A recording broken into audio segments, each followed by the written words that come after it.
خطبہ حجۃ الوداع کے موقع پر نبی صلی اللہ علیہ وسلم نے برابری اور مساوات اور اخوت اور بھائی چارے کی تلقین فرماتے ہوئے ارشاد فرمایا، تم سب کے سب آدم کی اولاد ہو، ٹھیک ہو گیا نا، تم سب کے سب آدم کی اولاد، اس کا کیا مطلب ہے کہ تم سب آپس میں بہن بھائی ہو، ٹھیک ہے۔ جو بہن بھائی ہوتے ہیں نا، وہ اسٹیٹس میں بھی، وہ علم میں بھی، وہ امپورٹنس میں ماں باپ کے لیے ساروں کے سیم ہوتے ہیں، ٹھیک ہو گیا نا۔ یہ نہیں ہے کہ کوئی بیٹا تو اس کی عزت بہت زیادہ ہے، اور جو ہے نا کوئی بیٹی تو اس کی عزت بہت زیادہ ہے یا بہت کم ہے، یا بیٹے کی بہت کم ہے، ٹھیک ہو گیا نا۔ وہ سارے برابر ہوتے ہیں، ٹھیک ہے جی۔ اور آدم مٹی سے پیدا کیے گئے تھے، تمہیں کسی پر کوئی برتری حاصل نہیں ہے، برتری کہتے ہیں اونچا مقام ہونا، ٹھیک ہو گیا نا۔ آپ کا کلر، آپ کا دین، آپ کا اسکول، آپ کا کالج آپ کو اونچا مقام نہیں دلا سکتا، سوائے تقوی اور پرہیزگاری کے۔ ڈپینڈ یہ کرے گا کہ آپ اللہ تعالیٰ کو کتنا سیریس لیتے ہو۔ دین اسلام کی مساوات پر مبنی تعلیمات کی وجہ سے صحابہ کرام نے مواقعات مدینہ کے موقع پر بے مثال اخوت اور بھائی چارے کا مظاہرہ کیا۔ مواقعات مدینہ، جب نبی صلی اللہ علیہ وسلم مدینہ گئے تھے تو وہاں پر جا کے جو ہے نا وہ ایک مہاجر اور ایک انصاری کو بھائی بھائی بنا دیا گیا تھا، ٹھیک ہو گیا نا۔ اور جو انصار تھے ان لوگوں نے کہا تھا کہ آپ ہمارے آدھے کاروبار لے لیں، آپ ہمارے باغات آگے لے لیں، آدھے لے لیں، ٹھیک ہے نا، ہم جو ہے نا وہ اب آپ ہمارے بھائی ہیں تو ہماری ہر چیز میں آتا ہے حساب کا ہے، ٹھیک ہو گیا نا۔ تو مہاجر اور انصار کے درمیان رشتہ قائم ہوا تھا۔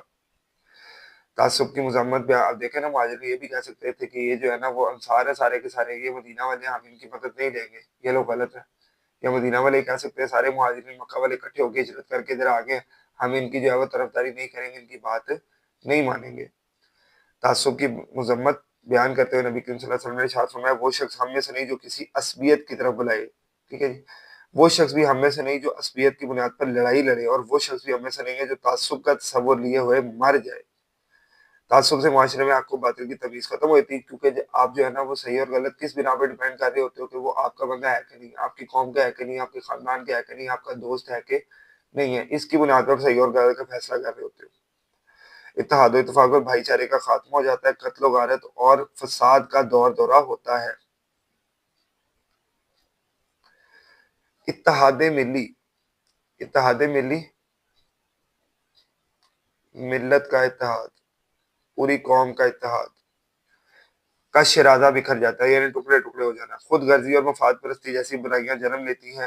بحیثیت پاکستانی ہمیں صوبائی لسانی صوبائی بنیادوں پر کہ ہم جو پنجابی ہیں، وہ سندھی ہیں، وہ بلوچی ہیں، وہ کے پی پختون ہیں، ہم نے ان سے بات نہیں کرنی، ہم نے ان سے قتل کرنا ہے، ان کو جاب نہیں لینے دینی، ان کو پڑھنے نہیں دینا۔ لسانی زبان کی بنیاد پر کہ میں پنجابی بولتا ہوں، انگلش بولتا ہے، انگلش والے کو عزت زیادہ ملتی ہے تو میں اس کو عزت نہیں دوں گا، ٹھیک ہو گیا جی۔ اسی طرح مذہبی تعصبات سے بالاتر ہو کے پاکستان کی ترقی اور خوشحالی میں اپنا کردار ادا کرنا چاہیے۔ خود پسندی، خود پسندی ایک مہلک بیماری ہے۔ مہلک ایسی بیماری کو کہتے ہیں جو ہلاک کر دیتی ہے، ہلاک کر دینے والی، جو انسان کے اخلاق کو بگاڑ دیتی ہے۔ خود پسندی میں مبتلا شخص صرف اپنی ذات کو پسند کرتا ہے، اپنی سوچ، اپنی فکر اور ذات کو دوسروں پر ترجیح دیتا ہے۔ یہ بھی آپ عام طور پہ دیکھ سکتے ہو، کوئی بھی بندہ آپ کو کوئی بات کرتا ہے، یا آپ کسی بھی بڑے کوئی بات کر کے دیکھ لو، ٹھیک ہے نا، وہ کیا کہیں گے، جو میں نے بتایا، جو میں نے سوچا ہے، جو میری سوچ ہے، جو میری ذات ہے، جو میرا دین ہے، جو میری نسل ہے، جو میرا عقیدہ ہے، وہ سب سے بڑے ہیں، باقی سارے گھٹیا۔ اس کو کہتے ہیں خود پسندی کرنا۔ اور وہ اپنے آپ کو سب سے بہتر اور اعلیٰ اور افضل سمجھتے ہوئے یہ چاہتا ہے کہ اس کی ہر جگہ تعریف کی جائے، اس کو عزت دی جائے اور اس کا ادب و احترام کیا جائے۔ خود پسندی کی وجہ سے انسان ذاتی مفاد، ذاتی فائدہ، ریاکاری، دکھاوا کرنا اور تکبر جیسے رذائل میں مبتلا ہو جاتا ہے۔ قرآن مجید میں خود پسندی کا شکار لوگوں کی مذمت بیان کرتے ہیں اور اللہ تعالیٰ نے ارشاد فرمایا، اور وہ چاہتے ہیں کہ ان کی ایسے کاموں پر بڑی تعریف کی جائے جو انہوں نے کیے ہی نہیں ہے، تو آپ صلی اللہ علیہ وسلم ہرگز نہ سمجھے کہ وہ عذاب سے بچ جائیں گے۔ نبی علیہ السلام کی تربیت یافتہ صحابہ کرام اور اہل بیت اعظام، اہل بیت گھر والے، اور اعظام عظمت والا، ٹھیک ہو گیا جی۔ تو خود اہل بیت اعظام خود پسندی کو ناپسند فرماتے تھے، ہمیشہ عاجزی اور انکساری اختیار کرتے ہوئے، اور جو نعمت میسر ہوتی اس کی نسبت اللہ تعالیٰ کی طرف کرتے اور ہمیشہ اللہ تعالیٰ کے شکر گزار رہتے۔ فحش گوئی، فحش کہتے ہیں بے حیائی، اور گوئی کہتے ہیں بولنا۔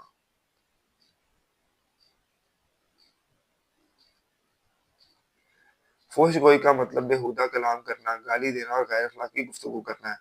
فوج گوئی زبان کے گناہوں میں سے ہے۔ بد زبانی سے مراد صرف کسی کو گالی دینا ہی نہیں ہے، بلکہ اس سے مراد ہر وہ بات یا جملہ جسے کسی بھی طرح کسی کی بھی دل آزاری ہو اور اس تک تکلیف پہنچے۔ اسی لیے آپ صلی اللہ علیہ وسلم نے فرمایا کامل مسلمان ہوا ہے جس کی زبان اور ہاتھ سے دوسرے مسلمان محفوظ رہ سکے۔ اسلام میں کسی کو برا بھلا کہنے یا برے القاب یعنی ناموں سے پکارنے سے منع کیا گیا۔ اسلام میں بد زبانی اور فضول بحث اور مباحثہ کی بھی حوصلہ شکنی کی گئی ہے اور اس سے بچنے کی تلقین کی گئی ہے۔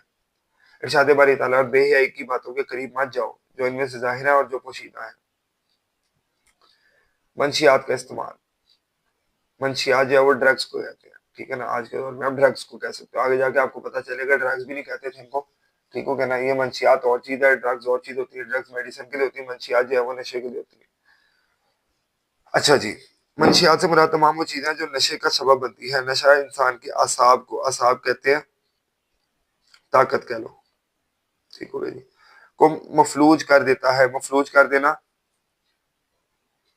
ضائع، اور متعدد اخلاق کے رذائل کا سبب بنتا ہے۔ اللہ تعالیٰ نے انسان کو سوچنے سمجھنے اور اچھے اور برے میں تمیز کرنے کی صلاحیت اور شعور عطا فرما رکھا ہے، لیکن نشہ انسان کی سوچنے کی صلاحیت ختم ہو جاتی ہے، جس سے انسان اچھے اور برے میں فرق نہیں کر پاتا۔ یہی وجہ ہے کہ اسلام میں ہر نشاور چیز کو حرام قرار دیا گیا ہے۔ منشیات کے استعمال سے بے شمار طبی بیماریاں اور اخلاقی برائیاں جنم لیتی ہیں، کیونکہ طبی طور پہ بھی آپ بہت زیادہ کمزور ہو جاتے ہیں، آپ کو ڈاکٹر کی دوائی چاہیے ہوتی ہے۔ اور اخلاقی برائیاں بھی، جب آپ کا دماغ ہی نہیں چل رہا تو آپ کیا اخلاق دیکھو گے؟ جو بندہ آپ کو منع کرے گا آپ سے گالیاں نکالو گے۔ یہ اخلاقی برائیاں انفرادی اور اجتماعی بگاڑ کا سبب بنتی ہے، اس لیے نشاور اشیاء کی حرمت بیان کرتے ہوئے ارشاد فرمایا گیا ہے ایمان والو، بے شک شراب اور جوا اور بت اور جوئے کے تیر سب ناپاک شیطانی کام ہے، لہٰذا ان سے بچو تاکہ تم فلاح پا جاؤ۔ نبی علیہ السلام نے نشے کی ممانعت کرتے ہوئے فرمایا ہر نشاور چیز شراب ہے اور ہر نشہ حرام ہے۔ اسلام نے تمام نشاور اشیاء کو حرام قرار دیا ہے، ہمیں ان تمام چیزوں سے محفوظ رہنا چاہیے جو نشے کا باعث بنتی ہیں۔ چرس، افیون وغیرہ کے استعمال کے لیے سگریٹ پہلی سیڑھی کا کام کرتی ہے۔ پہلی سیڑھی پیر رکھتے ہو تو اوپر والی سیڑھی پہ چڑھتے ہو نا، اس فیلڈ میں جانے کے لیے آپ کو پہلے سگریٹ پینا ضروری ہے۔ اس طرح تمباکو نوشی، سگریٹ اور سگریٹ کینسر جیسے موذی امراض، موذی کہتے ہیں جس سے آپ کو بہت اذیت ہوگی، کا باعث بنتی ہے۔ اس لیے ضروری ہے کہ سگریٹ نوشی کی حساسیت کو سمجھتے ہوئے اس سے اجتناب کیا جائے۔ موجودہ دور میں نوجوان نسل میں شیشے کا استعمال کثرت سے بڑھا ہے جو ان کی صحت کے لیے انتہائی نقصان دہ ہے۔ بدعنوانی اور رشوت ستانی، بدعنوانی کے مفہوم میں ہر وہ عمل شامل ہے جس میں کسی بھی طرح سے کسی کا حق غصب کیا جائے، سلب کر لیا جائے، کھا لیا جائے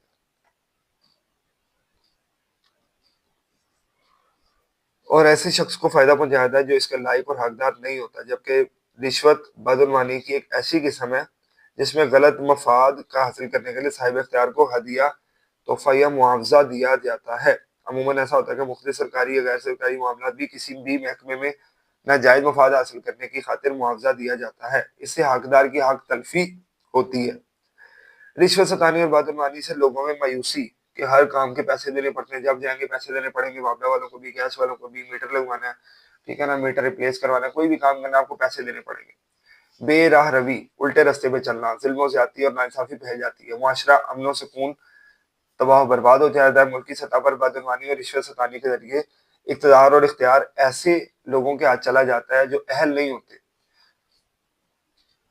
اور اپنے مفادات کی خاطر ملک و ملت پر کو داؤ پر لگا دیتے ہیں۔ خیانت، بددیانتی، غبن، غبن کہتے ہیں قبضے کرنا،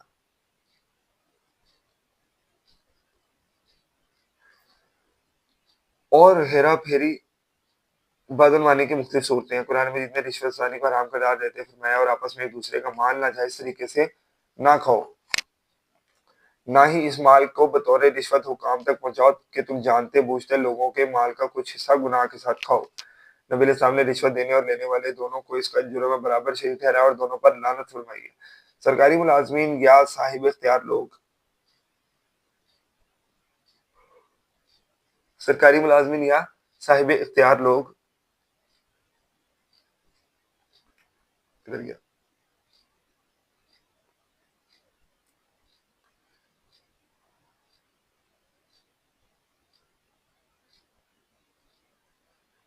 نبی علیہ السلام نے ہمیشہ اسی زندگی کو، سرکاری ملازمین یا صاحب اختیار لوگ رشوت کے مال کو تحفہ کا نام دے کر قبول کرتے ہیں، جبکہ ایسا تحفہ جو سرکاری ملازمت کے دوران دیا جائے اس سے بھی منع کیا گیا ہے۔ نبی علیہ السلام نے ہمیشہ اس شخص کو کوئی بھی ذمہ داری یا عہدہ عطا کیا جو اس کا اہل ہوتا ہے۔ خلفائے راشدین کے زمانے میں بھی اس سوچ کو پیش نظر رکھا گیا اور رشوت ستانی اور اقربا پروری سے تعصب کی طرح اپنے گھر والوں کے کسی اسپیسیفک بندے کو سپورٹ کرنا اور یا بدیانتی کی حوصلہ شکنی کی یہی وجہ ہے کہ انتہائی قلیل تھوڑے عرصے میں ریاست مدینہ کی سرحد افریقہ سے ایشیا اور ایشیا سے یورپ تک پہنچ گئی۔ اسلام امن کا دائی، امن عامہ کا، ساروں میں امن ہو اس کا دائی ہے اور ہر وقت اس کی عادت کو جڑ سے اکھاڑ پھینکتا ہے جو امن عامہ میں رکاوٹ بنتی ہے۔ اسلام میں منشیات کے استعمال، فحش گوئی، تعصب جیسی بری عادات سے نفرت دلانے کے ساتھ ساتھ رشوت ستانی اور بدعنوانی کو بھی معاشرے سے ختم کرنے کے لیے سخت اقدامات اور وعیدیں سنائی گئی ہیں، اور اسلام نے لوگوں کو اثار اور قربانی اور مساوات اور قوت کی وہ شمع روشن کی کہ جس سے رشوت کا سرے سے ہی خاتمہ ہو جاتا ہے۔ اگر آج بھی ہم ترقی کرنا چاہتے ہیں تو اپنا کھویا مقام حاصل کرنا چاہتے ہیں تو ہمیں ان نبوی سنہری اصولوں کو اپنانا ہوگا اور تعصب، خود پسندی، فحش گوئی اور منشیات کے استعمال، رشوت ستانی اور بدعنوانی وغیرہ جیسی برائیوں سے نجات حاصل کرنا ہوگی۔ ٹھیک ہے جی، لو جی ایم سی کیوز کریں پوز کر کے، اس کے بعد پھر میں کرواتا ہوں۔ اچھا جی، لیکچر چھوٹے بنا، اپنے گروہ کی بیجا حمایت کرنا۔ تعصب انسان کو مختلف قبیلوں اور قوموں میں تقسیم کرنے کی وجہ ہے۔